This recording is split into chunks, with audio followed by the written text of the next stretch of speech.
Whenever any American's life is taken by another American unnecessarily, whenever we tear at the fabric of our lives, which another man has painfully and clumsily woven for himself and his children, whenever we do this, then the whole nation is degraded.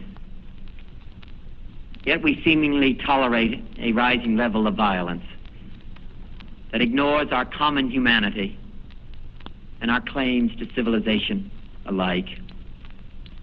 We calmly accept newspaper reports of civilian slaughter in far-off lands.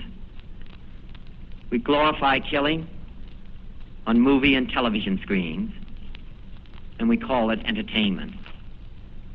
Too often we excuse those who are willing to build their own lives on the shattered dreams of other human beings.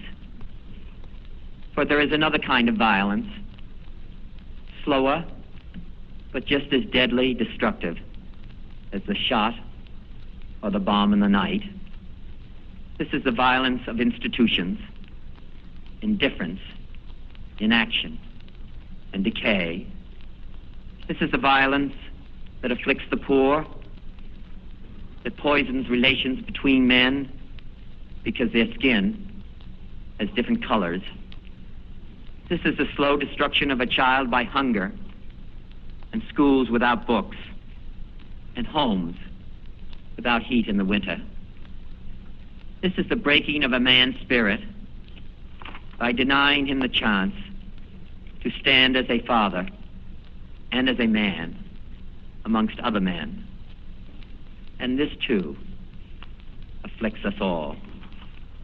For when you teach a man to hate and to fear his brother, when you teach that he is a lesser man because of his color or his beliefs or the policies that he pursues, when you teach that those who differ from you threaten your freedom or your job or your home or your family, then you also learn to confront others, not as fellow citizens, but as enemies, to be met not with cooperation, but with conquest, to be subjugated and to be mastered.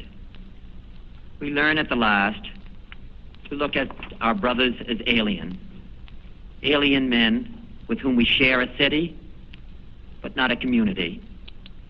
Men bound to us in common dwelling, but not in a common effort.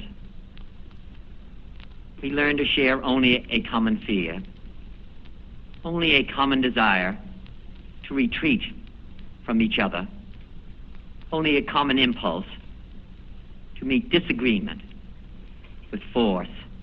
We must admit the vanity of our false distinctions, the false distinctions among men, and learn to find our own advancement in search for the advancement of all. We must admit to ourselves that our children's future cannot be built on the misfortune of another's. Our lives on this planet are too short. The work to be done is too great to let this spirit flourish any longer in this land of ours. Of course, we cannot banish it with a program, nor with a resolution. But we can perhaps remember, if only for a time, that those who live with us are our brothers, that they share with us the same short moment of life, that they seek, as do we, nothing but the chance to live out their lives in purpose and in happiness, winning what satisfaction and fulfillment that they can.